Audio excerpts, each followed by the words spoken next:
प्रिय मित्रों, नमो नमः। संस्कृत विषय के अध्ययन के लिए तैयारी के लिए बने निःशुल्क कोचिंग इस YouTube चैनल संस्कृत कौमुदी में मैं संजय मौर्य आप सभी लोगों का हार्दिक स्वागत करता हूं। मित्रों, हम लोग अध्ययन कर रहे हैं डॉक्टर बाबूराम सक्सेना की पुस्तक संस्कृत व्याकरण प्रवेशिका के अनुसार समास विचार का, और हम लोग कल की कक्षा तक इसके पृष्ठ संख्या 250 पर दिए हुए विशेषणों भय पद कर्मधारय समास तक अध्ययन कर चुके हैं। और अब आज की कक्षा का अध्ययन उसी के नीचे दिए हुए इस द्विगु समास से प्रारंभ करना है। तो आप सभी लोग अपनी पुस्तक संस्कृत व्याकरण प्रवेशिका का पृष्ठ संख्या 250 ओपन कर लीजिए और मित्रों साथ में ही अपना नोट्स भी ले लीजिए, क्योंकि आज हम लोग बहुत चर्चा करने वाले हैं। क्योंकि यह सूत्र जो है मित्रों अत्यंत महत्वपूर्ण है परीक्षा की दृष्टि से। इस सूत्र में मित्रों अत्यंत गहराई है और आज हम आप लोगों को इस सूत्र की उस गहराई में लेकर के चलेंगे। और इसमें अगर जरा सा भी अगर आप लोगों से समझने में असावधानी हुई तो फिर ये सिर के ऊपर से गुजर जाएगा। इसलिए मित्रों आज की कक्षा का अध्ययन आप लोग एकदम ध्यान से ध्यान पूर्वक करिएगा और साथ में ही नोट्स भी बना लीजिएगा, अन्यथा अपनी सुविधा अनुसार आप लोग कक्षा अध्ययन करने के बाद में भी देख करके बना सकते हैं। तो चलिए मित्रों हम लोग अध्ययन प्रारंभ करते हैं। तो सबसे पहले मित्रों हम लोगों को द्विगु समास में जो नीचे दिया हुआ है वह सूत्र है संख्या पूर्वो द्विगु। तो यहां से प्रारंभ करते हैं और सबसे पहले देखते हैं मित्रों यह कैसा सूत्र है। तो देखिए यह कैसा सूत्र है मित्रों, संज्ञा सूत्र है, राइट। यह संज्ञा करता है। अब हम सभी के दिमाग में यह प्रश्न उठना चाहिए कि यह कौन सी संज्ञा करता है। तो मित्रों यह द्विगु संज्ञा करता है, द्विगु संज्ञा करता है ना, द्विगु संज्ञा कर रहा है, ठीक। यह द्विगु संज्ञा कर रहा है। अब चलिए इसको थोड़ा सा अच्छे से लिख देते हैं, यह द्विगु संज्ञा कर रहा है, राइट। इतना तो फाइनल हुआ। अब किस कंडीशन में कर रहा है मित्रों हम लोग इसको बाद में देखेंगे अभी, लेकिन यहीं पर एक परीक्षा का कंफ्यूजन करने वाले प्रश्न को समाधान कर लेते हैं, नहीं तो आप लोगों को कंफ्यूजन हो सकती है परीक्षा में अगर इस प्रकार से प्रश्न पूछा तो। यह संख्या पूर्व द्विगु सूत्र है मित्रों, और एक सूत्र हम लोगों को आता है द्विगुश्च। इस सूत्र के मान लेते हम लोगों की पुस्तक में दिया नहीं है, लेकिन जब अभी यहाँ पर इधर पठित है नहीं, है ना, लेकिन लघु सिद्धांत कौमुदी इत्यादि में पठित है। परीक्षा में अगर विकल्प में रखेगा तो हम कंफ्यूज हो सकते हैं, ठीक है ना। अगर मान लेते हैं, सुनिए अब परीक्षा में प्रश्न कैसे पूछेगा, यह ऐसे पूछ देगा कि निम्न में से कौन सा सूत्र द्विगु संज्ञा करता है। ऑप्शन ए संख्या पूर्व द्विगु, ऑप्शन बी द्विगुश्च। अब 3-4 में कोई और भी सूत्र रख देगा मित्रों, है ना, और भी कोई सूत्र रख देगा तो हम तो उधर कंफ्यूजन में नहीं जाएंगे, किंतु इन दोनों सूत्रों में हम कंफ्यूजन की स्थिति में आ सकते हैं, ठीक। तो इसलिए यहां पर हम लोग यह समाधान कर लें कि द्विगुश्च जो सूत्र है मित्रों यह भी संज्ञा सूत्र है ना, लेकिन यह जो संज्ञा करता है मित्रों ये तत्पुरुष संज्ञा करता है।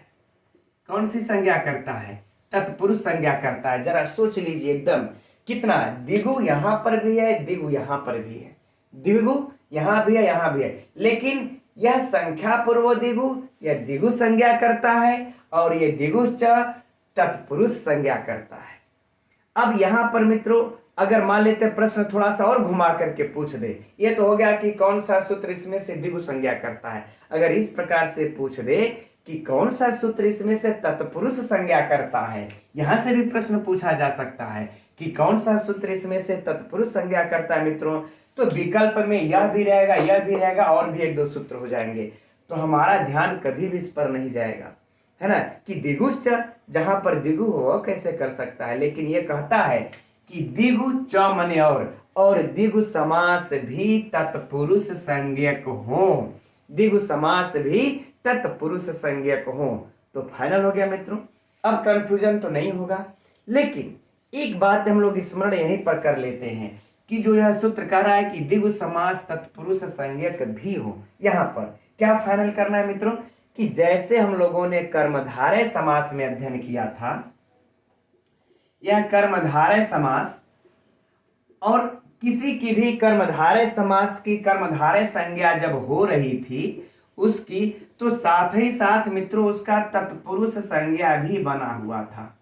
तत्पुरुष संज्ञा भी बना हुआ था। मैंने कक्षा में कल की कक्षा में, परसों कक्षा में इसकी विधिवत चर्चा की है, परसों की कक्षा में, है ना, कि यह उसका तत्पुरुष संज्ञा भी ये बना है। वह तत्पुरुष संज्ञा उसकी समाप्त नहीं होता, अर्थात इसके दो दो नाम हो जाएंगे, अर्थात इसके दो नाम हो जाएंगे। जब हमको नियम हमारा कर्मधारय वाला काम करेगा तो हम उसको कर्मधारय समझ करके कर लेंगे, और जब हमारा तत्पुरुष वाला नियम काम करता था तो हम लोग इसमें तत्पुरुष को समझ करके काम कर लेते थे। ठीक उसी तरह से यहां पर हम लोगों को इस द्विगु समास को भी समझना होगा कि यह इसकी द्विगु की द्विगु संज्ञा तो बनी ही रहती है, द्विगु संज्ञा होती है किस सूत्र से? संख्या पूर्व द्विगु से। लेकिन इस सूत्र को भी मित्रों भूलना नहीं है। यह सूत्र कहता है कि द्विगु संज्ञक द्विगुश्च और द्विगु समास भी तत्पुरुष संज्ञक हो।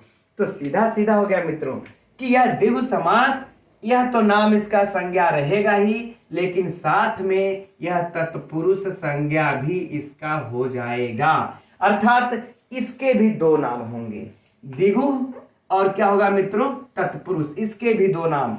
अब आवश्यकता अनुसार जहां पर हमको द्विगु की काम पड़ेगा, द्विगु के नियमों को लगाने के लिए, उसमें हम द्विगु का भी लगा लेंगे, और जहां जहां जब जब आवश्यकता पड़ जाएगी कि यार ये नियम तो तत्पुरुष समास में लगता है, तो हम उसको तत्पुरुष समास समझ करके लगा लेंगे, दोनों, है ना। तो एक चीज याद कर लीजिए, इसकी भी दोनों संज्ञा बनी रहती है। और यही कारण है मित्रों कि जो समास के चार भेद करते हैं डॉक्टर बाबूराम सक्सेना, क्योंकि उसका भी नाम तत्पुरुष ही है। उस कर्मधारय को भी तत्पुरुष कहते हैं, द्विगु को भी तत्पुरुष कहते हैं। ठीक यही कारण है। और यही कारण है कि समास का विद्वानों में लेकर के मतभेद भी होता है, 4 भेद, 5 भेद, 6 भेद। खैर चलिए, वो बातें हो गई। अब हम लोग सूत्र में चलते हैं मित्रों अपने अध्ययन की तरफ, और एकदम सावधान मन से इसका अध्ययन करना है मित्रों। आज हम लोग ज्ञान की गहराई में थोड़ा सा प्रवेश करने वाले हैं, ठीक है। तो अब प्रश्न उठता है मित्रों कि किसका जो है कि द्विगु संज्ञा करता है। अब यहां पर चलते हैं, तो कह रहे हैं कि संख्या पूर्वो द्विगु, कि जिस समास के पूर्व में संख्यावाची शब्द हो, संख्या हो, उसको द्विगु समास कहते हैं। ये बिल्कुल सरल सा परिभाषा है मित्रों, हम सभी लोग जानते हैं, इसमें कोई भी समस्या नहीं है, राइट। चलिए, अब ये बात फाइनल हो गई। अब इसके बाद हम लोग मित्रों यहां पर चलते हैं इस सूत्र पर, तद्धितार्थोत्तर पद समाहारे च पर। तब उदाहरण हम लोगों को देखने को मिलेगा। तो यह सूत्र क्या कहता है? तो यह सूत्र कहता है मित्रों, सबसे पहले हम लोग इसको देखते हैं कि सूत्र है कैसा सूत्र। तो देखिए मित्रों, यह विधि सूत्र है। कैसा सूत्र है? विधि सूत्र है ना। विधान करता है। कैसा करता है? विधान करता है। लेकिन कैसा विधान करता है मित्रों? अब प्रश्न उठना चाहिए ना कि किसका विधान करता है?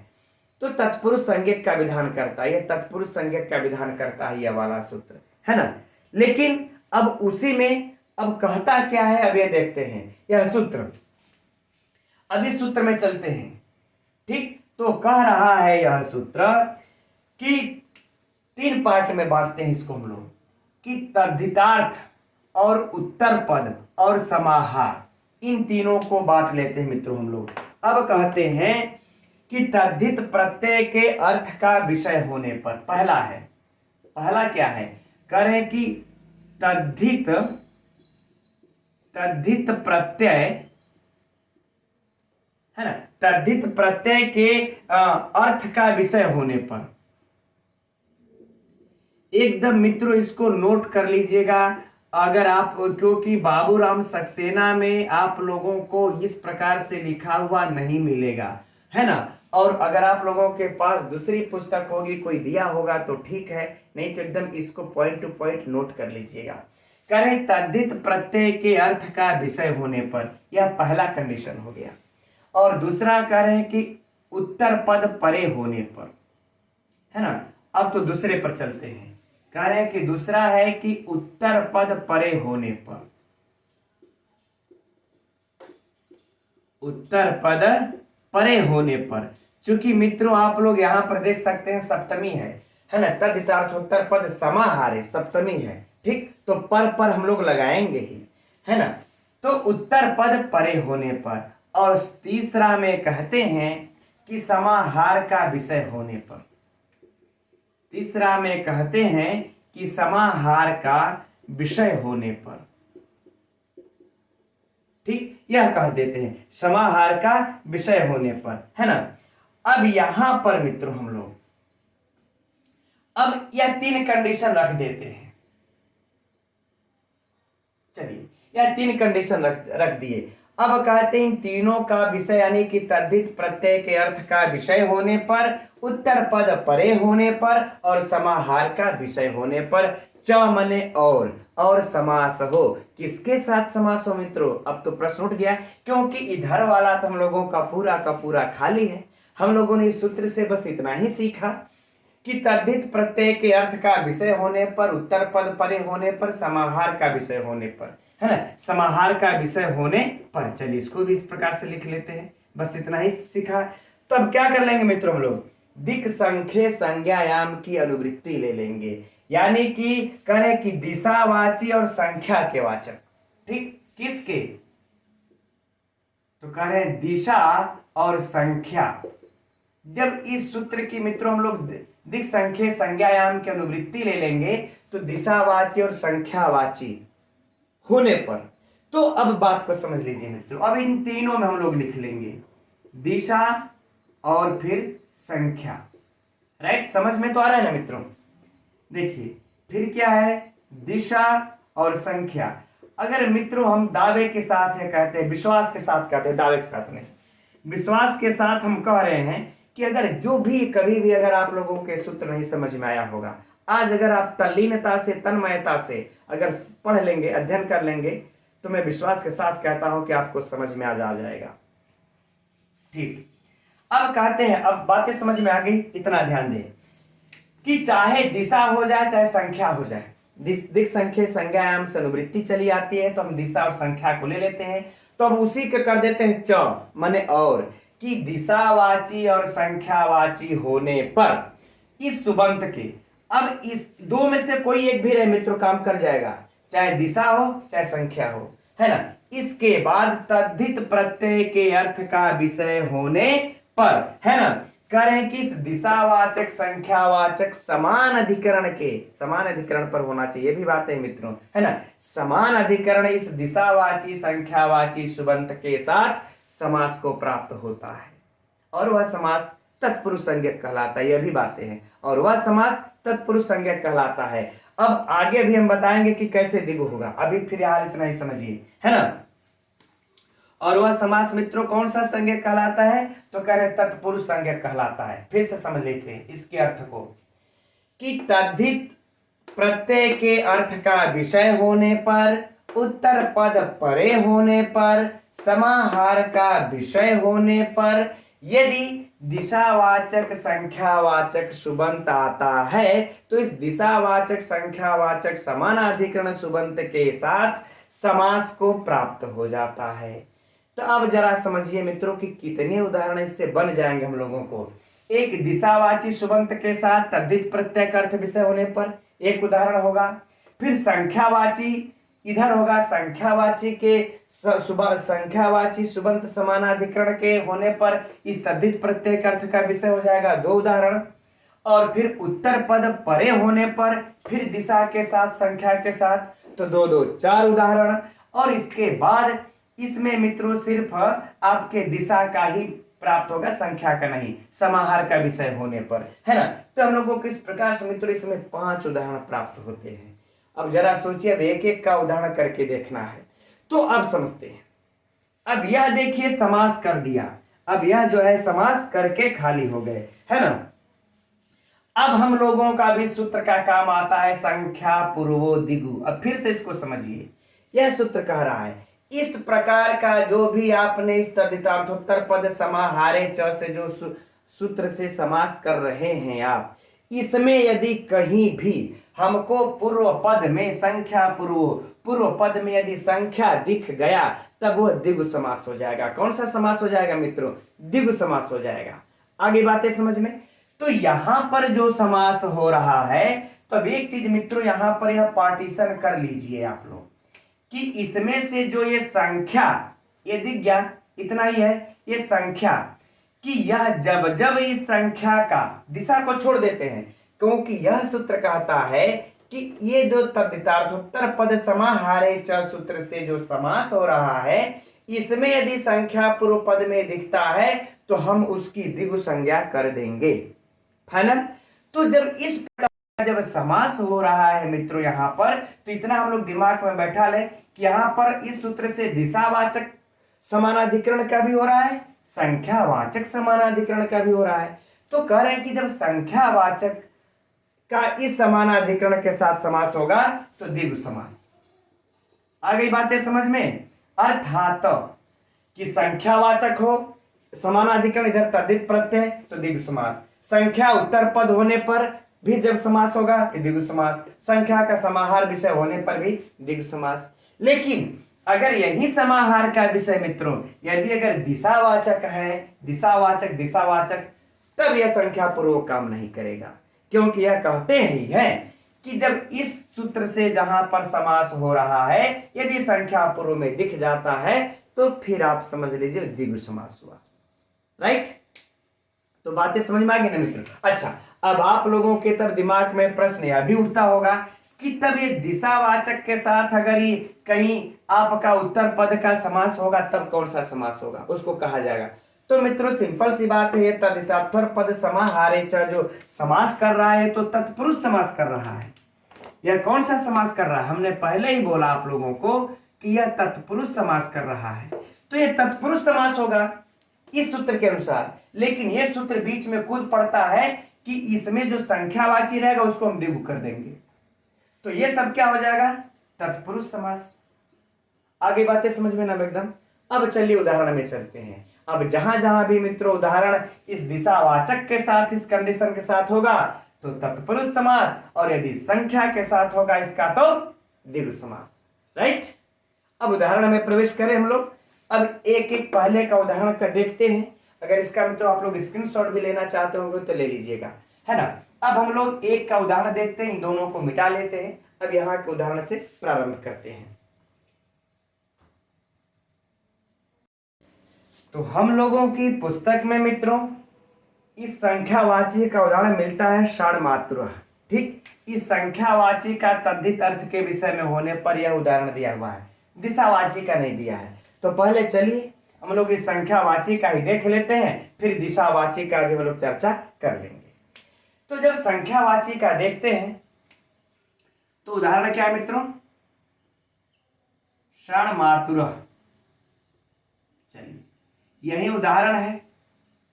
अब यह कैसे सिद्ध होता है, कैसे बनता है मित्रों, इसको एक बार समझ लीजिए आप लोग। यहीं पर थोड़ा सा हम आप लोगों को और गहराई में सिद्धि में लेकर चलना चाहेंगे।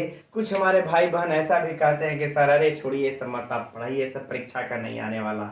और कुछ हमारे भाई बहन कहते हैं, जैसे हमारे रवि केश पांडे सर है और भी सर लोग हैं, कहते हैं कि सर ये सब छोड़ देंगे, ऊपर ऊपर पढ़ा देंगे तो फिर हमें मिलेगा कौन पढ़ाने वाला, है ना। तो चलिए ठीक है, बस बहुत ज्यादा नहीं, थोड़ा सा संक्षिप्त मारेंगे और थोड़ा सा गहराई में लेकर के चलेंगे, ठीक है। लेकिन इसकी पूरी हम आप लोगों को प्रक्रिया बता देते हैं कैसे कैसे समास हो रहा है। तो कह रहे हैं षाण्मातुरः। अब इसका मित्रों हम लोग क्या कर लेते हैं, जो है कि लौकिक विग्रह, है ना। तो लौकिक विग्रह क्या हो जाएगा? पहले तो करेंगे सलाम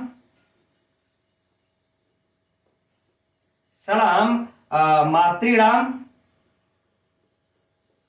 थोड़ा सा लौकिक विग्रह मित्रों इसका बड़ा है, इसलिए मैं छोटा छोटा लिख रहा हूं, उम्मीद करेंगे कि दिखता होगा आप लोगों को। अपत्यम, है ना, थोड़ा सा अलग अलग लिखा होगा। षणा मातृणाम अपत्यम अर्थात 6 माताओं की संतान। 6 षणा मातृणाम 6 माताओं की संतान, है ना। 6 माताओं की संतान किसको कहते हैं? षाण्मातुर किसको कहते हैं? आप सभी लोग जानते हैं, कार्तिकेय। अब वो कैसे कहते हैं, अब वहां तो हम लोगों को जाने का विषय है नहीं, और प्राय आप सभी लोग जानते होंगे। अब देखिए इसके बाद हम लोग इसके लौकिक विग्रह पर चलते हैं। शस आम, है ना, शस आम, और इसके बाद मातृयाम। मातृ आम। यह देखिए हो गया अलौकिक, शायद पुस्तक में अलौकिक विग्रह इस प्रकार से दिया, षडाम मातृडाम अपत्यम पुमान दिया है, कोई बात नहीं, इसी तरह से अमत्यम अपत्यम लिख लेते हैं एकदम सरल शब्दों में समझने के लिए। तो लौकिक विग्रह विग्रह मित्रों क्या हो गया, शश आम मातृ आम। ठीक, अब इस अलौकिक विग्रह को हम यहां भी लिखना चाहेंगे मित्रों, तभी हम लोग बाकी प्रक्रिया को समझ पाएंगे। शश आम धन मातृ आम। ठीक, अब यहां पर मित्रों शश आम धन मातृ आम में अगर हम लोग देखते हैं, अच्छा एक चीज यहां पर और चीजें कहनी आप लोगों को कि ये जो बात है तद्धित प्रत्यय अर्थ का विषय होने पर, तो तद्धित प्रत्यय मित्रों इसमें तभी लगाएंगे जब समास कर लेने के बाद ही तद्धित प्रत्यय लगाना है। तद्धित अर्थ का विषय होने पर, तो तद्धित अर्थ का विषय होने पर तो ऐसा नहीं है कि हम तुरंत यहां पर तद्धित प्रत्यय लगा लेना, ऐसा नहीं करना है। तद्धित प्रत्यय जो इसका व्याकरणिक नियम है मित्रों, जो व्याकरणिक दृष्टि से है वो यही होगा कि ये तद्धित अर्थ का विषय हो चुका है यहां पर, लेकिन हम उस तद्धित प्रत्यय को कब लाएंगे, जब हम इनका समास कर लेंगे तब लाएंगे। आगे बातें समझ में। अब इनका हम लोग समास करना प्रारंभ करते हैं मित्रों, तो यहां पर समास जो है कि हम लोगों को शश आम मातृयाम तद्धित अर्थ का विषय हो चुका है, लेकिन हमने भी सिर्फ प्रत्यय नहीं लाया है। तो तद्धित अर्थ का प्रत्यय तद्धित अर्थ का विषय होने पर इस तद्धितार्थोत्तर पद समाहारे च सूत्र से यहां पर इस संख्यावाची सुबंत के आने पर, अच्छा आम आम मतलब समझ रहे ना क्या है कि षष्ठी का बहुवचन, षष्ठी का बहुवचन है ये हम लोगों का। तो षष्ठी का बहुवचन समान अधिकरण होने पर, समान अधिकरण है दोनों का, ठीक, यहां भी आम यहां भी आम, तो इस संख्यावाची सुबंत हमको यहां पर प्राप्त हो गया। अब मातृ आम जो है यह देखिए तद्धित अर्थ के विषय का है, तद्धित प्रत्यय अर्थ का विषय है यहां पर, लेकिन हमने भी प्रत्यय को लगाया नहीं है, बाद में लगा लेंगे। ठीक, तो जब बाद में लगाएंगे मित्रों तो यहां पर हमारा एक कंडीशन तो पूरा हुआ ना, तब इस सूत्र के द्वारा यहां पर समास होगा, किससे होगा, तद्धितार्थोत्तर पद च समाहारे च से यहां पर समास होगा। फाइनल। अब जब समास हो जाएगा मित्रों तो अब बाकी आगे की प्रक्रिया आप लोग समझ ही सकते हैं कि इसका जो है शश आम के उपसर्जन प्रथमा निर्दिष्टम समास उपसर्जनम से इसकी उपसर्जन संज्ञा उपसर्जनम पूर्वम से इसका पूर्व में प्रयोग कर लेंगे, और पूर्व में प्रयोग करके सुपो धातु प्रातिपदिक सूत्र से हम इसका लोप कर लेंगे, किसका, आम आम का। जब लोप कर लेंगे मित्रों तो क्या बच जाएगा हम लोगों को, सस धन मातृ।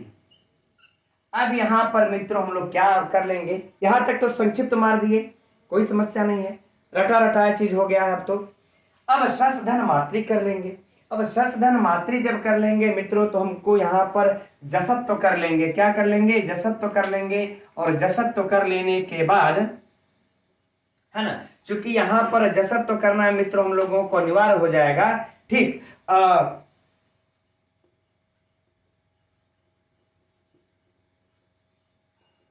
जसत्व कर लेंगे, चलिए एक मिनट, जसत्व कर लेंगे। जसत्व कर लेने के बाद क्या कर लेंगे, शकार को स को ड कर लेंगे, क्या कर लेंगे, स को ड कर लेंगे, राइट।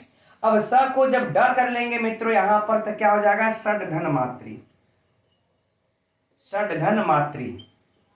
अब इस षड धन मातृ जब हो जाएगा तो यहां पर मित्रों हम लोगों का सूत्र आ जाएगा यरोनुनासिके नासिको वा। इसकी चर्चा हम लोगों ने पहले भी कर रखी है इस सूत्र के, है ना। यरोनुनासिके नासिको वा से अनुनासिक इधर म को परे होने पर इस डकार को वैकल्पिक क्या हो जाता है, अड़कार हो जाता है। इसका क्या हो जाएगा, षड धन मातृ। ठीक, षड धन मातृ हो जाएगा मित्रों, जगह थोड़ा नीचे और कम हो जाएगा, इसलिए हम लोग इसको यहीं पर सीधे सीधे क्या लिख देते हैं, षड मातृ।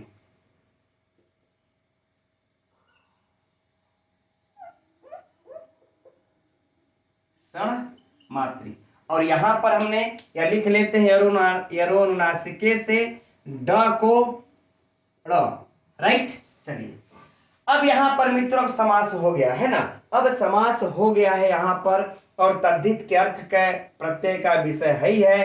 तो यहां पर मित्रों अब एक जो है कि तस्यापत्यम सूत्र के अर्थ में, तस्यापत्यम यानी कि उसका पुत्र, इस सूत्र के अर्थ में जो कि अण प्रत्यय का विधान होता है। लेकिन उसके पूर्व में भी मित्रों अगर चाहेंगे हम लोग एक प्रक्रिया को और लगा सकते हैं, यहां पर सु आदि की उत्पत्ति कर सकते हैं।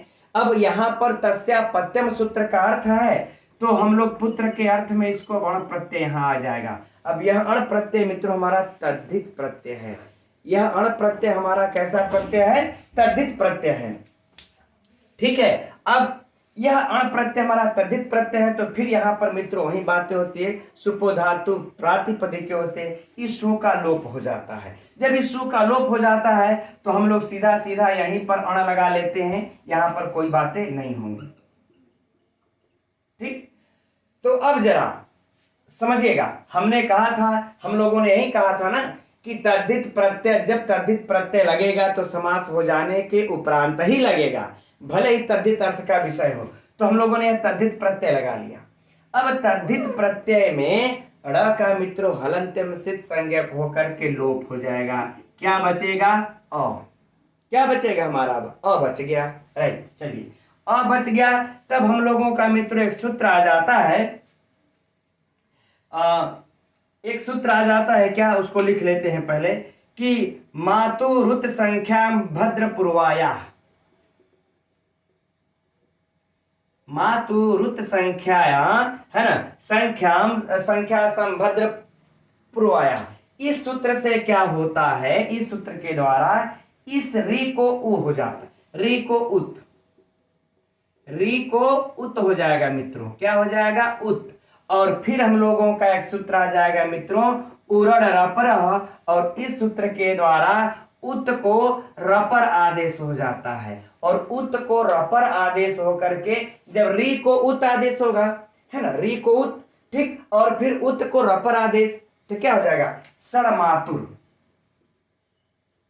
फिर से समझिएगा, अब देखिए जब यहां पर हम तल री इसमें से निकाल देंगे, इस री को क्या आदेश हो जाएगा? उत। अब इस उत को जब रपर हम कर देंगे तो क्या हो जाएगा? उर। क्या हो जाएगा? उर। अब उ को इसमें ला देंगे, क्या हो जाएगा? सड़मातुर, र लगा लेंगे अब यहां पर, राइट। चलिए अब हो गया मित्रों सड़मातुर धन अ। अब हमारा यह प्रत्यय आ गया। अब मित्रों यहां पर एक सूत्र और लगाना मत भूलिएगा आप लोग, कौन सा? तद्धितेस्व चामादे, तद्धितेस्व चामादे, तद्धितेस्व चामादे सूत्र लगाना भूलिएगा मत यहां पर। और इस सूत्र के द्वारा आदि वृद्धि हो जाएगा। कहां पर? यह सूत्र कहता है कि जब नीत और ऋत, है ना, यह सूत्र हम लोगों का कहता है कि जिस तद्धित प्रत्यय में यदि कह रहे हैं कि इया का और या फिर ड़ का अगर इत संज्ञा हुआ हो तो उसके आदि वाले स्वर में वृद्धि कर दी जाए, है ना। तद्धितेस्व चामादे से क्या हो जाएगी हम लोगों की? वृद्धि। और जब वृद्धि को प्राप्त हो जाएगा मित्रों तो क्या हो जाएगा? और अ को हम यहां जोड़ लेंगे, और यहां पर इस तद्धितेस्व चामादे से कर लेंगे वृद्धि, हो जाएगा यहां पर ए आधा ही रहेगा, षाण मातुर, षाण मातुर। अब इसके बाद एक मिनट मित्रों, दिख तो रहा है? हाँ चलिए, यहां तक दिख रहा है, कोई समस्या नहीं है। अब अ आ चुका है, हो चुका है षाण मातुर। अब इसके बाद मित्रों हम लोग सु आदि की उत्पत्ति करके पूर्वोक्त सिद्धि के अनुसार हम लोग बना लेंगे षाण मातुर। अब आ गई बातें समझ में कि षाण मातुर बना कैसे? ठीक, चलिए मित्रों, अगर ये आप लोग अगर प्रक्रिया थोड़ी सी समझे होंगे तो ठीक है, नहीं समझे होंगे तो कोई बात नहीं। अब हम लोग परीक्षा की तरफ चलते हैं, प्रश्न की तरफ। ठीक, परीक्षा का प्रश्न हो जाएगा मित्रों कि षण मातुरः में कौन सा समास है? षण मातुरः में कौन सा समास है? तो कौन सा समास है मित्रों? द्विगु समास है। किस सूत्र से द्विगु समास है यहां पर? तो तद्धितार्थोत्तर पद च अरे, है ना, किस सूत्र से यहां पर समास होगा? द्विगु समास, है ना। तो मित्रों यहां पर देखिए दो बातें आ जाएंगी। एक तो समास तो हमको यहां से प्राप्त हो रहा है, लेकिन द्विगु संज्ञा यहां से हमको यहां से प्राप्त हो रही है। ठीक, तो यद्यपि हम कह सकते हैं यहां पर यह इस प्रकार प्रश्न पूछा जाएगा कि षड्मातुरः में समास किस सूत्र से हुआ है, यह पूछा जाएगा। ऐसा नहीं कि द्विगु समास किस सूत्र से हुआ, नहीं, समास किस सूत्र से हुआ है। तो समास किस सूत्र से हुआ मित्रों, तो तद्धितार्थोत्तर पद समाहारे च से समास हुआ है। यह हो जाएगा हमारा दूसरा प्रश्न। तीसरा प्रश्न कि षड्मातुरः की द्विगु संज्ञा किस सूत्र से हुई है, तो संख्या पूर्व द्विगु से इसकी द्विगु संज्ञा हुई है। तीसरा प्रश्न, इसका यह हो जाएगा मित्रों लौकिक विग्रह और यह हो जाएगा इसका अलौकिक विग्रह, यह हो जाएगा इसका अलौकिक विग्रह। आगे बातें समझ में, पुस्तक में भी आप लोग देख सकते हैं शश धन मातृ करके षड्मातु धन अ बनाया हुआ है, तो वहां पर शायद आप लोगों को न समझ में आए, लेकिन इतना तक अगर मित्रों अगर पढ़ लेंगे तो एकदम अब स्पष्ट होगा कि षड्मातु कैसे हुआ और कहां से आया, और षड्मातु को फिर षड्मातृ को षड्मातुर कैसे हुआ, सब फाइनल। चलिए, यह हो गया मित्रों हम लोगों के संख्यावाची का उदाहरण। किसका उदाहरण था ये, संख्यावाची का। देख लिया, स्क्रीनशॉट लेना होगा मित्रों तो ले लीजिएगा, क्षमा कीजिएगा हमने ये मिटा दिया, खैर वही था, ले लीजिएगा। आगे बढ़ते हैं। अब हम लोग इसी का मित्रों आगे हम लोगों के पुस्तक में दिया तो नहीं है, लेकिन हम लोग इस दिशावाची का भी समझ लेते हैं, क्योंकि बड़ा ही फेमस है और परीक्षा में पूछा जा चुका यह उदाहरण है ना, परीक्षा में यह पूछा जा चुका हुआ उदाहरण है। तो चलिए उसको देख लेते हैं। वह क्या है मित्रों, पौर्वशाला।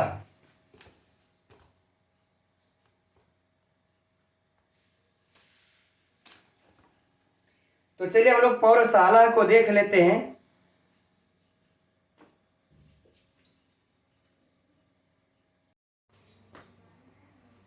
तो पौर्वशाला, पौर्वशाला यह किसका उदाहरण हो गया मित्रों, इस दिशावाचक सुबंत का। पहले हम लोग इसका लौकिक विग्रह देख लेते हैं। पूर्वस्याम शालायाम भव। ठीक, अलौकिक विग्रह क्या हो जाएगा इसका, पूर्वागी और फिर शाला गी। ठीक,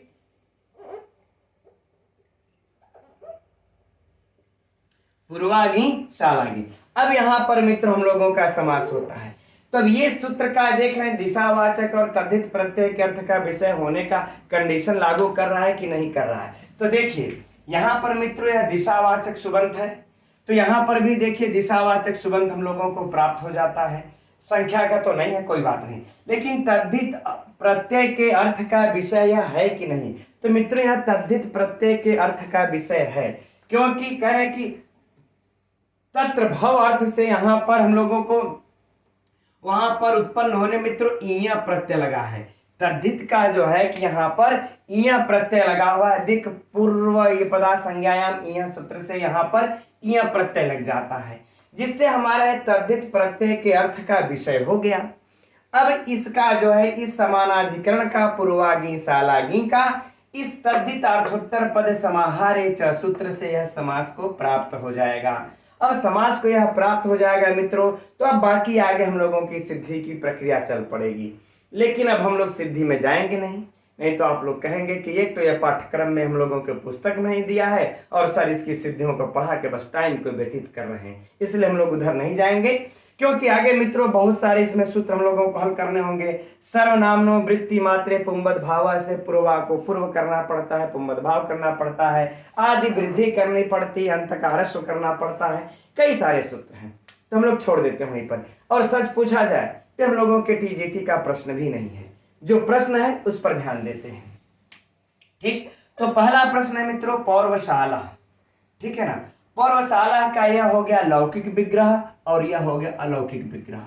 ठीक, अब जो दूसरा प्रश्न होगा मित्रों कि इसमें किस सूत्र से अरे कौन सा समास है, तब आप लोग क्या बताएंगे मित्रों, तत्पुरुष समास बताएंगे कि कर्मधारय समास बताएंगे कि द्विगु समास बताएंगे।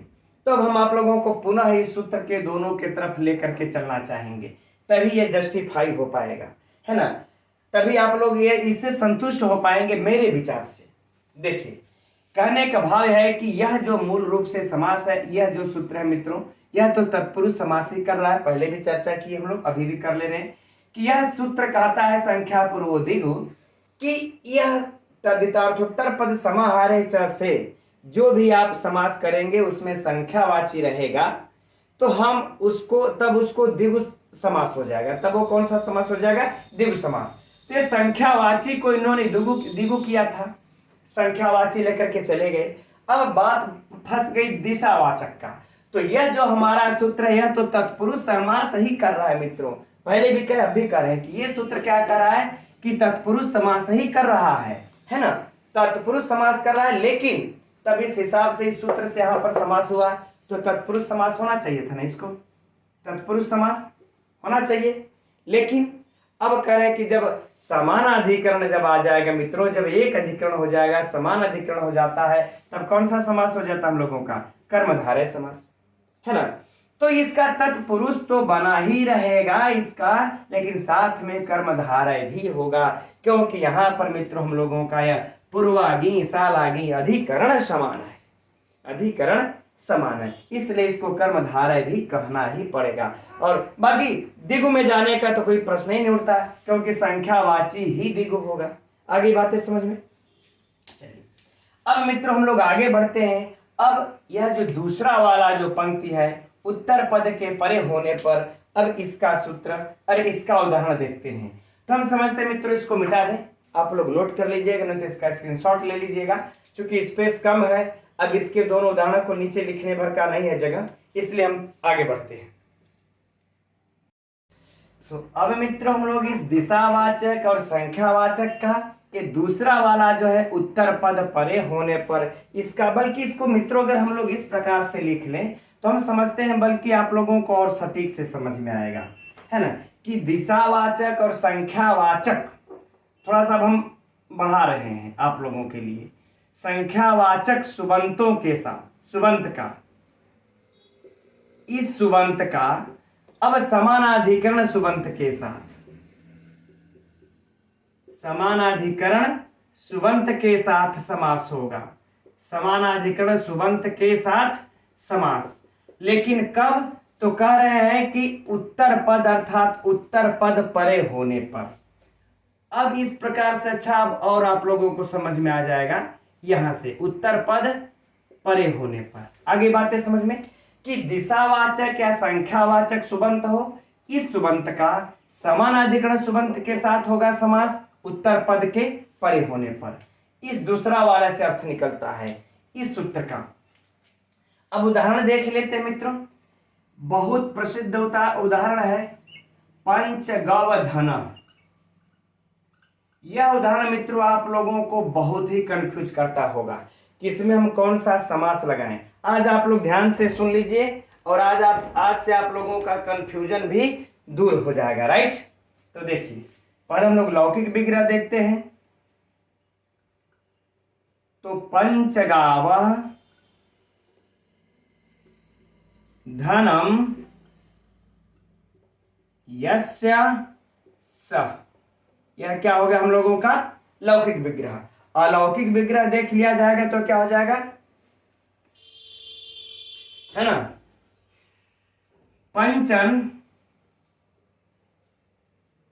पंचन जस, क्योंकि मित्रों पांच गए, सु और जस बहुवचन ले लेंगे, पंचन जस, धन गो जस, धन गो जस, और फिर धन, धन सु, यह हो जाएगा हम लोगों का अलौकिक विग्रह।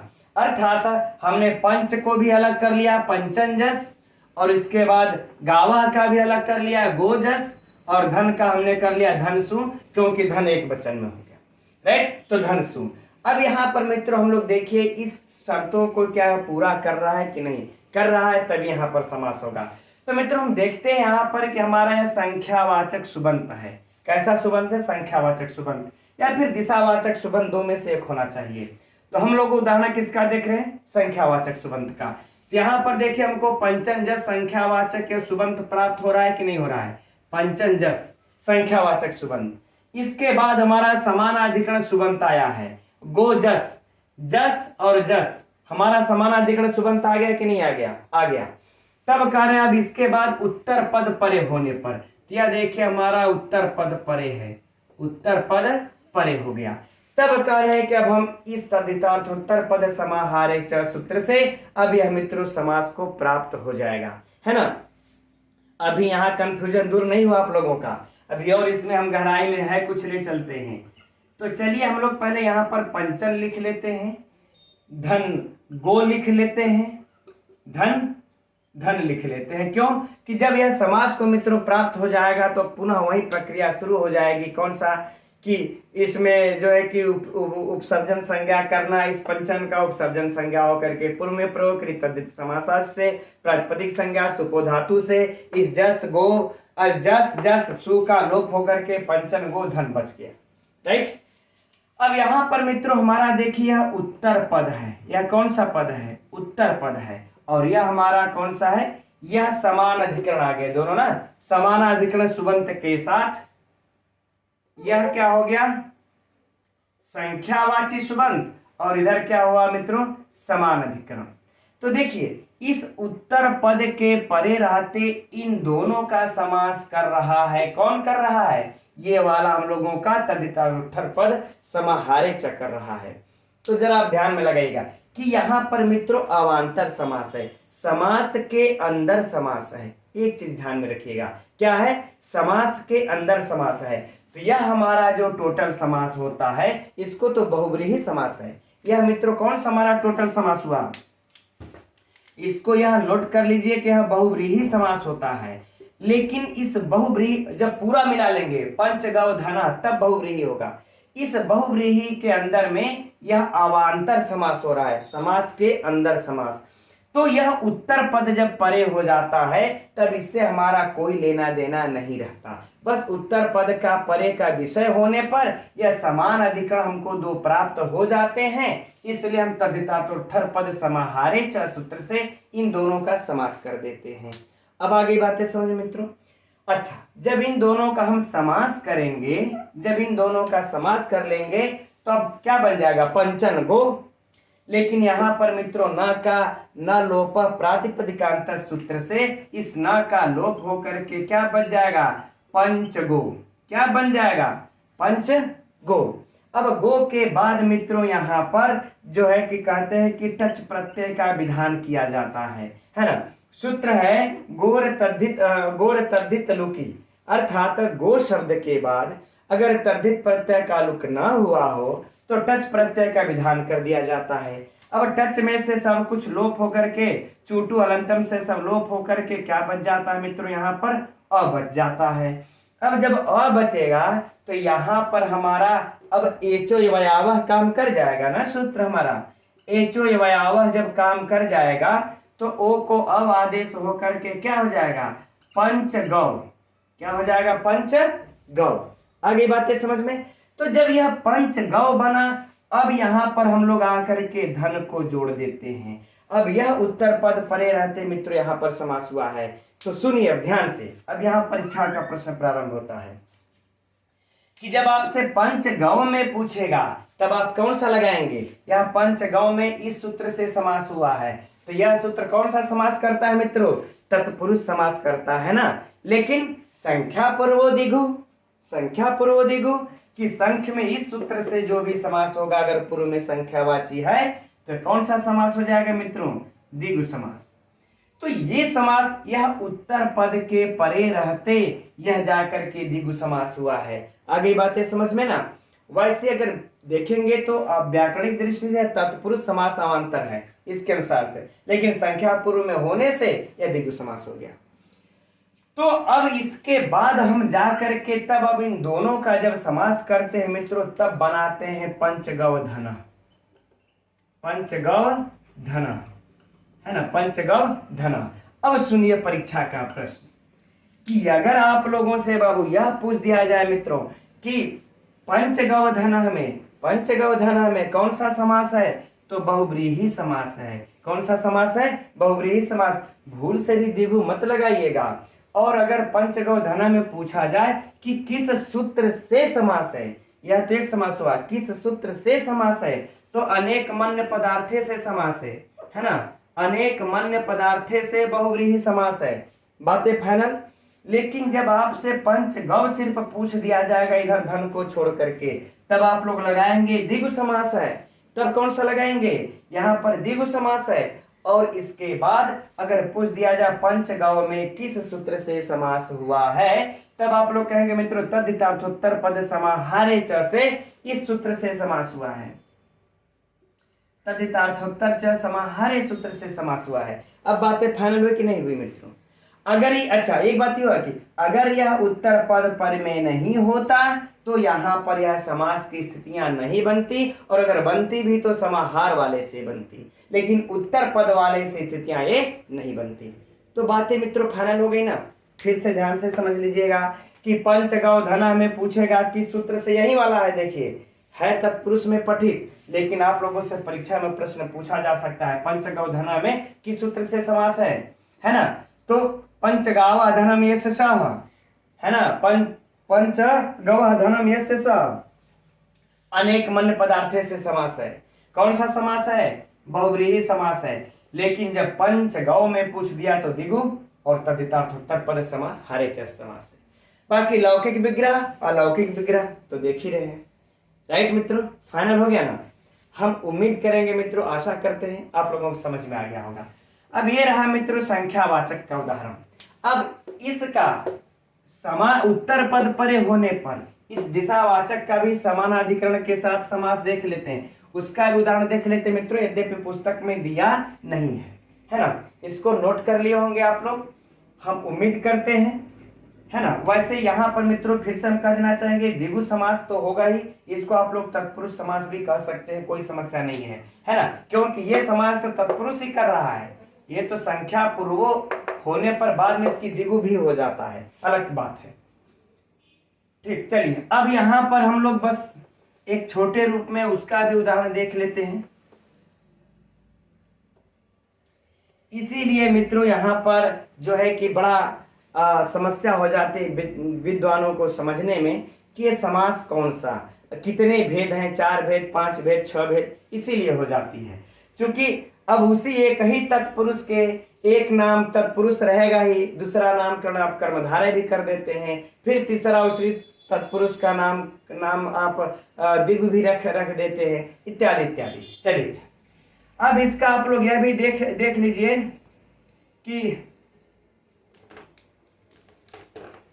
पूर्वशाला प्रिय, इसका दिशावाचक का उदाहरण बता रहे हैं।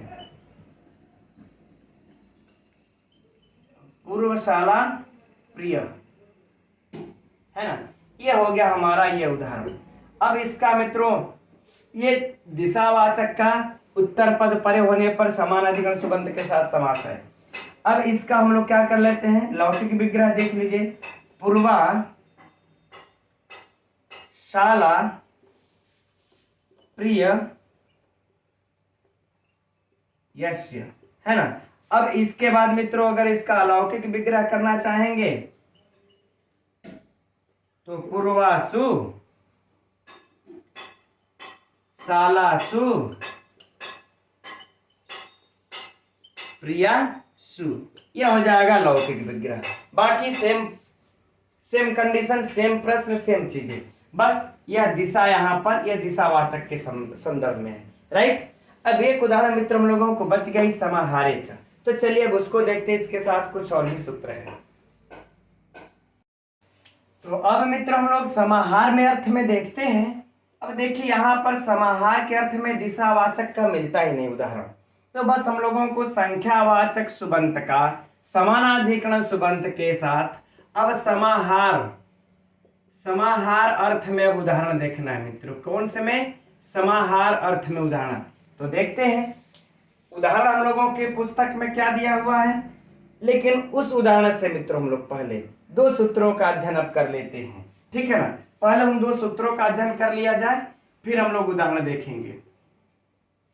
पहला सूत्र क्या है मित्र हम लोगों का कि द्विगुरेक वचनम, द्विगुरेक वचनम, यह पहला उदाहरण, ठीक, पहला सूत्र। और इसके बाद एक और सूत्र हम लोगों को प्राप्त होता है मित्रों, इसी में हम लोगों को नीचे क्या है कि सनपुंसकम, सनपुंसकम। ठीक, अब इन दो सूत्रों को समझते हैं मित्रों, फिर हम लोग इसका उदाहरण देखा जाएगा। तो देखिए दिगुर एक वचनम क्या कह रहा है, यह कह रहा है, सबसे पहले तो यह देखते हैं कि यह सूत्र कैसा सूत्र है। तो मित्रों यह विधि सूत्र है, विधान करता है, किसका विधान करता है, एक वचन का, एक वचन का विधान करता है। कहता है कि अगर समाहार अर्थ में जो भी आप इस समाहार अर्थ में संख्यावाचक सुबंत का यदि आप इस समाहार अर्थ में समानाधिकरण के साथ यदि समास करते हैं तो वह आपका जो है कि एक वचन में होगा, है ना। यह सिंपल सा लॉजिक है मित्रों अभी, कि जब समूह हो जाता है तो वह एक ही न समूह कहा जाएगा। उदाहरण स्वरूप लीजिए, मान लेते हैं यह गाय है, यहां पर देखिए गाय है, तब जब गायों का जब हमने समूह कह दिया तो यह एक ही न समूह होगा, है ना। अब भले यहाँ पर ढेर सारी गायें हैं, लेकिन जब वो गायों के समूह को बता रहे हैं तो समूह अब एक हो गया। हाँ, अगर हमने कह दिया कि गायों का समूह, भेड़ों का समूह, तो जब दो समूह की बात जब हम करते हैं तब वह समूह अलग अलग होंगे। नहीं तो अगर बहुत सारी अगर गायें हैं, अगर उनको हम समूह की बात हम लोग अगर करते हैं तो जब समूह अर्थ में लेंगे तो वह एक ही समूह होगा। कि ऐसा थोड़ा है कि जब ढेर सारी गायें हो, समूह है, गायों का समूह तो मन 8-10 समूह, नहीं, एक समूह हुआ। इसलिए कहते हैं कि इसीलिए कह देते हैं मित्रों कि दिगु एक वचनम, कि जो दिगु होगा समाहार अर्थ में, समाहार अर्थ में यदि दिगु होगा तो वह एक वचन में हो। राइट, चलिए अब दूसरा वाला सूत्र है मित्रों सनपुंसकम। यह भी मित्रों कैसा है, कर यह भी विधि सूत्र है, विधान करता है ना। किसका विधान करता है, तो कह रहे हैं कि यह समाहार अर्थ में, समाहार अर्थ में, यह इसको नहीं भूलना है मित्रों। हम लोग समाहार अर्थ में कह रहे हैं कि दिगु और द्वंद्व, कह रहे हैं कि नपुंसक हो, क्या हो, नपुंसक हो। आगे बात है समझ में कि समाहार अर्थ में दिगु और द्वंद्व नपुंसक हो तो यह नपुंसक का विधान ये कर दिया। अर्थात हम लोगों को मित्रों दो बातें एकदम ध्यान में रख लेनी है कि जब भी हम लोग अगर समाहार अर्थ में दिगु समास आता है संख्यावाचक सुबंत के साथ, तो सदैव उसको एक वचन में रखना है और उसके बाद उसको नपुंसक लिंग में रखना है, नपुंसक लिंग के एक वचन में रखना है। राइट, चलिए अब उदाहरण के तरफ चलते हैं। अब उदाहरण मित्रों हम लोगों का क्या है, पंचगवम।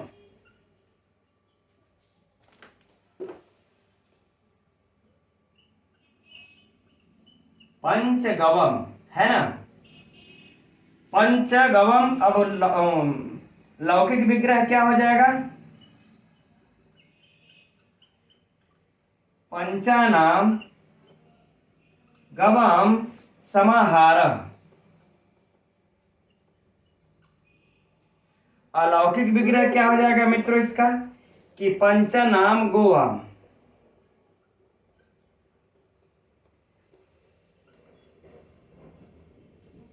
पंचनाम धन गो आम, है ना। अब देखिए यहां पर पंचनाम धन गो आम हो गया हम लोगों का, ठीक है। अब यहां पर देखिए, अब इसके नियमों को पढ़ते हैं। इन्होंने कहा था कि संख्यावाचक सुबंत होना चाहिए, तो यहां पर देखिए संख्यावाचक सुबंत है और इसके बाद करें समानाधिकरण सुबंत है, समानाधिकरण सुबंत है ना, आम और आम ही तो है ना। ये आम के बाद यहाँ पर इमली नहीं ना हुआ, अर्थात कह लें कि कोई हमारा टा भ्याम भीस इत्यादि तो नहीं ना हुआ। दूसरे में हम नहीं ना गए, आम ही है, अर्थात षष्ठी का बहुवचन, ठीक वही है। तो दोनों मित्रों क्या हो गए, समानाधिकरण। तो हम इन दोनों समानाधिकरण का तभी समास करेंगे जब यह समाहार अर्थ में होंगे, तब करेंगे। अगर समाहार अर्थ द्योतक नहीं मित्रों तो नहीं करेंगे। तो यहां पर हमारा इस सूत्र से कंडीशन पूरा होने पर, समाहार अर्थ का द्योतित होने पर कि 5 गायों का समूह, हमने समाहार अर्थ द्योतित किया, अतएव हमारा इस सूत्र के सारे इन कंडीशनों को हमने पूरा कर लिया। तब मित्रों क्या हो जाएगा, यहां पर समास हो जाएगा। फिर समास हो जाएगा मित्रों तो वही हो जाएगा क्या, पंचम और इधर क्या हो जाएगा गो, फिर यहां पर न का नस्त दिते से लो पंच गो, पंच गो, और इसके बाद क्या कर लेंगे टच का ये कर लेंगे, फिर क्या हो जाएगा टच के और को जैसे भी हम लोगों ने किया, टच के और का करके अयाज संधि करके क्या कर लेंगे मित्रों यहां पर अवादेश, एचो वाह लगा लेंगे, कर लेंगे अवादेश, क्या हो गया पंचगव, क्या हो गया पंचगव। अब इसके बाद हम लोग इन दोनों सूत्रों के ऊपर अब चलेंगे। तो ये सूत्र कहा था कि हमेशा एक वचन में रखना है, ठीक है, इसलिए हम लोग इसको हमेशा एक वचन के लिए सु की उत्पत्ति कर लेंगे। फिर ये सूत्र आकर के कहता है कि आपको द्विगु और द्वंद्व हमेशा नपुंसक लिंग में रखना है। तो मित्रों अब सु को नपुंसक लिंग में रखना है, तो और नहीं तो ये बैल होता, बैल 5 बैलों का समूह, तो पुल्लिंग में हो जाता तो पंचगवह बन जाता।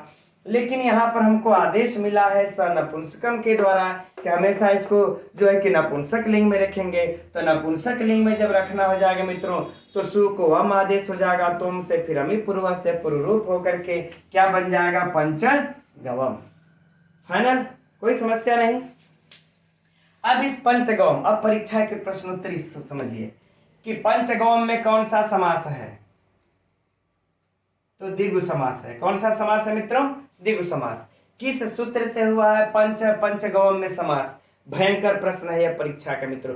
किस सूत्र से पंचगवम में समास है, तो तद्धितार्थोत्तर पद समाहारे च से समास है। आगे बातें समझ में कि तद्धितार्थोत्तर पद समाहारे च से इसमें समास है। अच्छा, अब आगे बढ़ेंगे हम लोग कि इसका लौकिक विग्रह और यह अलौकिक विग्रह, राइट। अब तीसरा प्रश्न यह पूछा जा सकता है कि पंचगवम में किस अर्थ में समास हुआ है। तो ये मित्रों यहाँ देखिए समाहार अर्थ में, किस अर्थ में समास हो रहा है, समाहार अर्थ में। पंचगवम का किस सूत्र से जो है कि नपुंसक लिंग में हुआ है यह, तो स नपुंसकम से मित्रों यह नपुंसक लिंग में हुआ है। अगला प्रश्न, किस सूत्र से यह एक वचन में प्रयुक्त हुआ है पंचगवम, तो यह द्विगुरेक वचनम से हुआ है पंचगवम। अब इससे ज्यादा मित्र मेरा नोट कर लीजिए, बाहर से कोई प्रश्न ही नहीं बनता जो आप लोगों को परीक्षा में पूछा जाएगा और आप लोग संशय में पढ़ेंगे। फाइनल हो गया। चलिए, अब इसका दिशावाचक तो उदाहरण बनता ही नहीं, तो क्रम से मित्रों हम लोगों ने तद्धित का, उत्तर पद का, समाहार का उदाहरण देख लिया। अब धीरे धीरे हम समझते हैं, आप लोगों को दिमाग में हौच पौच भी हो गया होगा, इसलिए अब हम बाकी आगे का उदाहरण आप लोग पंचग्रामम, पंचपात्रम, चतुर्युगम ये सब देख सकते हैं आप लोग। लेकिन अब ये देख लीजिएगा, हम अब एक साड़ी खींच के मित्रों आप लोगों को संक्षेप में सब उदाहरणों को समझा दे रहे हैं। तो अब आगे इस तालिका के द्वारा मित्रों आप लोग अपनी हौच पौच वाले संशय को दूर कर सकते हैं। देखिए, हमने इस तद्धित के अर्थ का, उत्तर पद के और समाहार के, यह देखिए लिख दिया तद्धितार्थ, उत्तर पद और समाहार। अब तद्धित का अर्थ के विषय होने पर मित्रों दिशावाचक समास और संख्यावाचक समास का उदाहरण। तो तद्धित के अर्थ का विषय होने पर इस दिशावाचक समास का उदाहरण देखिए, पौर्वशाला, अपरशाला, दक्षिणशाला, है ना। पौर्वशाला, अपरशाला और दक्षिणशाला ये सब क्या है, तद्धितार्थ का है, लेकिन दिशावाचक होने पर, क्योंकि मित्रों दिशावाचक संख्यावाचक दोनों से देखना है ना, दोनों से हम लोग देखे हैं। अब संख्यावाचक का क्या है, क्षण मात्रा जो कि सबसे पहले देखे थे, और एक और अन्य उदाहरण भी लिख लीजिए आप लोग, पंचकपाला, है ना। और भी हो जाएगा मित्रों पांचन पीते, लेकिन छोड़ देते हैं, 2 उदाहरण काफी है।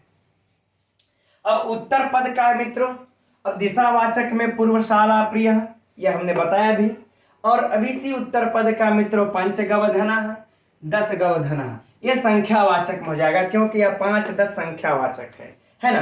और यहां देखिए सब में तद्धित प्रत्यय उत्तर पद में लगेंगे और ये संख्यावाचक है। और उसी तरह से समाहार में यहाँ पर तो समास ही नहीं बनता। और अब इसका उदाहरण मित्रों पंचगवम, त्रिभुवनम, चतुर्युगम, है ना। इस प्रकार से हो जाएगा पंचकुमारी, है ना, पंचपात्रम इत्यादि, बहुत सारे हो जाएंगे। इसके तो बहुत ढेर सारे मिलते हैं, कितना हम लिखेंगे, राइट। तो इस प्रकार से मित्रों आप लोग स्क्रीनशॉट ले लीजिएगा और आराम से इसको देख करके समझ भी सकते हैं किसका किसका उदाहरण है। ठीक, अब चलिए हम लोग फटाफट आगे बढ़ते हैं और आज की कक्षा को समाप्त करते हैं। तो अब आगे मित्रों यह वार्तिककार आ जाते हैं, कहते हैं कि अकारांतोत्तर पदो दिगु स्त्रियाम इष्ट। कह रहे हैं कि यदि अकारांत पद आ जाता है तो उसको आप कह रहे हैं कि तब नपुंसक लिंग में नहीं स्त्रीलिंग में कीजिएगा। तब किसमें कीजिएगा मित्रों, है ना। कह रहे हैं वट लोक, जैसे कि कह रहे हैं कि वट लोक, अब पुस्तक में दिया है ये मित्रों, है ना, कि वट लोक इत्यादि जो है इन शब्दों का जो मूल रूप से देखिए आकारांत है, तो इनका कह रहे हैं यदि समास कीजिएगा आप द्विगु समास तो स्त्रियाम इष्ट। ठीक है, कहीं कहीं पर हो सकता है कि द्विगु स्त्रियाम भाषत इति वाच्यम वक्तव्यम ऐसा भी लिखा हुआ मिलता है, खैर कोई बात नहीं, है ना। तो अब यहां पर देखिए हम लोगों के पुस्तक में स्पष्ट दिया है मित्रों पंचमूली, है ना, पंचमूली सर्वप्रथम ऊपर यही दिया हुआ है पंचमूली, पंचानाम मूलानाम, है ना, समाहार,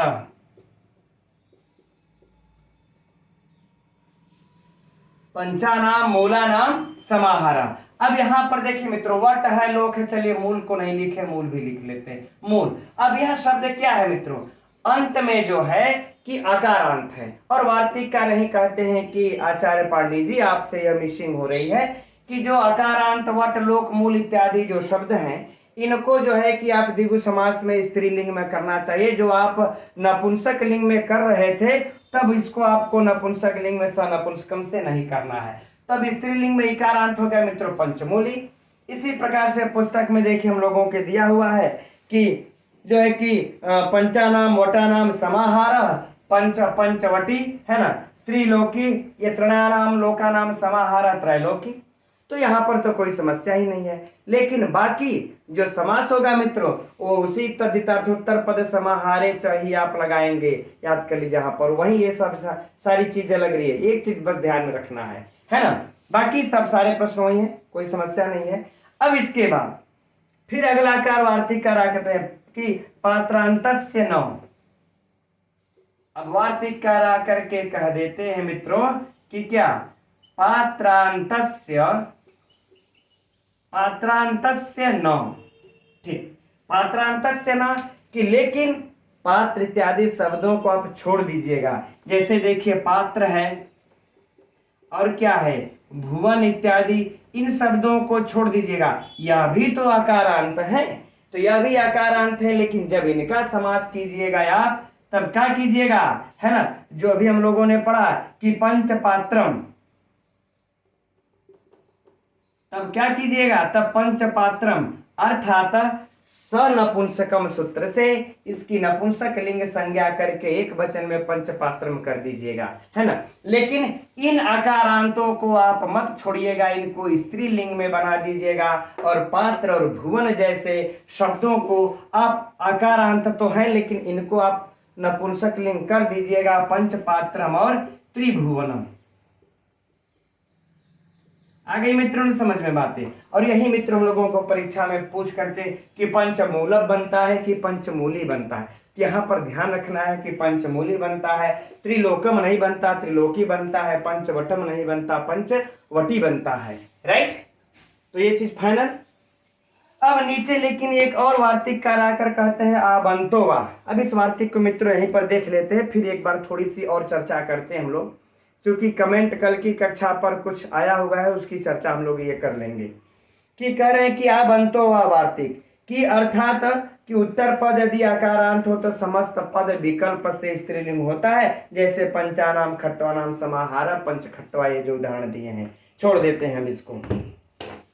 अब एक समस्या मित्रों, एक हमारे भाई सर ने भी फोन किया, वह भी पूछ रहे थे, हम एक बहन शायद उनका नाम नहीं याद आ रहा, मैंने कमेंट्स देखा, अर्चना बहन शायद नाम था उनका, अर्चना जी, उन्होंने भी यह कमेंट किया कि सर आप इसको जरा ध्यान से देख लीजिएगा, इस पुरुष एव व्याघ्र पुरुष एव की बातों करते हैं कि उपमित समास पुस्तक में दिया है, उसको आप देख लीजिएगा, शायद अगले लेक्चर में आप ये बता दीजिएगा, शायद आपसे कुछ हो सकता है भाई त्रुटि हुई हो, लेकिन ऐसा दिया हुआ है। तो आप लोग मित्रों पृष्ठ संख्या 250 ओपन ये कर लीजिए। अब वहां पर देखिए मित्रों जो दिया हुआ है कि मुखमेव कमलम, है ना, देखिए अलग अलग लिख करके उसको हम बता दे रहे हैं कि मुखम एव कमलम, मुखम एव कमलम, ठीक है, कि मुखम एव कमलम यहां पर तो, और इसके बाद यह नंबर 1 पर लिखा हुआ है, ठीक है, मुखम एव कमलम और पुरुषः एव व्याघ्रः, पुरुषः एव व्याघ्रः। अब उनको कंफ्यूजन कहां पर हुई है, मैं उस कंफ्यूजन को दूर कर रहा हूं।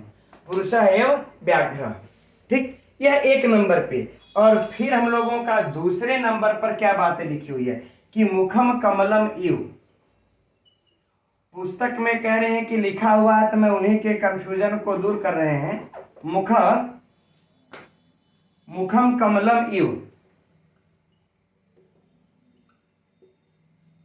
ठीक, और एक आगे उसी में क्या लिखा हुआ है कि पुरुषः व्याघ्र इव,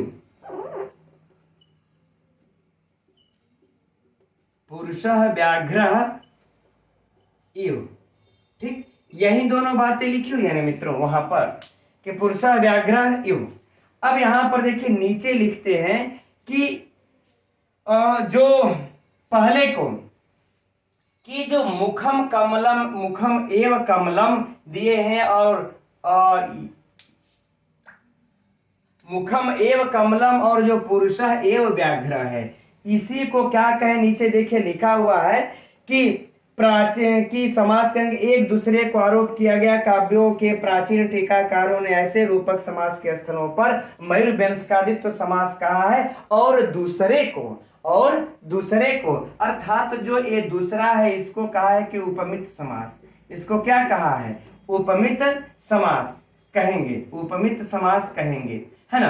अब उनको यह कंफ्यूजन हो गई है कि सर इस पहले वाले को उपमित समास कहें, पहला में इसको ले लिए हैं, दूसरा में इसको माने नहीं, यह पहले पॉइंट को, तो इस पूरे को, है ना, जितना यह मित्रों दिख रहा है इस पूरे को क्या कहेंगे हम लोग, रूपक समास कहेंगे या फिर मयूर व्यंजकादित्व समास कहेंगे, इस ऊपर वाले विग्रह को। फिर हम लोगों के पुस्तक में स्पष्ट लिखा हुआ है, लेकिन जो दूसरा वाला है जिसको मुख कमलम एव पुरुष व्याघ्र इव हमने कहा है, जिसको कि हम लोग इसको क्या हम लोग कहते हैं, उपमानोत्तर पद, उपमानोत्तर पद कर्मधारय समास, इसको जो हम लोग यह कहते हैं उपमानोत्तर पद कर्मधारय, इसको प्राचीन लोगों ने उपमित समास कहा है। यह बातें इस दूसरे पॉइंट के लिए कह रही हैं, न कि इस पुरुष एवं व्याघ्र। उन्होंने ही कमेंट किया था कि सर पुरुष एवं व्याघ्र को उपमित समास पुस्तक में लिखा हुआ है, थोड़ा सा इसको देख करके आप अगले लेक्चर में बता दीजिएगा, ठीक है। तो कल ही मैंने उनका कि आज ही सुबह में शायद हमने आज सुबह में कमेंट्स देखा, तो यहाँ पर आपको बहन भ्रम हुई है कि आप इसको समझ रहे नहीं, दूसरे का भाव मुखम कमलम इव पुरुष व्याघ्र इव से है कि इसको लोगों ने उपमित समास कहा है, इसको नहीं कहा है, राइट। यह तो पहले में पठित है, आगे बातें समझ में ना। चलिए ठीक है मित्रों, अब हम लोगों का आज यह द्विगु समास भी समाप्त हो गया। अब कल से हम लोग अन्य तत्पुरुष समास में नए तत्पुरुष इत्यादि का अध्ययन किया जाएगा। और आज मित्रों हम लोगों का जो 3 बजे कक्षा नहीं चल पाई है ना, उसका उस समय चूंकि थोड़ी सी लाइट डिस्टर्ब हो गई और थोड़ा सा मैं कुछ अपने विभाग से भी डिस्टर्ब हो गया था, तो इसलिए वो कक्षा नहीं चल पाई। लेकिन हमने सोचा आज व्याकरण ही ये पढ़ा देते हैं। अब हम लोग कल संडे है, कल छुट्टी रहेगी रविवार को, फिर परसों अब सोमवार से हम लोग फिर 3 बजे इसको व्याकरण और फिर 8 बजे साहित्य को प्रारंभ कर दिया जाएगा। सिर्फ आज ही हम लोग 8 बजे इस साहित्य का अध्ययन करेंगे, ठीक है मित्रों। तब तक के लिए नमो नमः। और जैसा भी मित्रों आज आप लोगों को कक्षा लगी होगी कमेंट्स करके अवश्य बताइएगा। नमो नमः।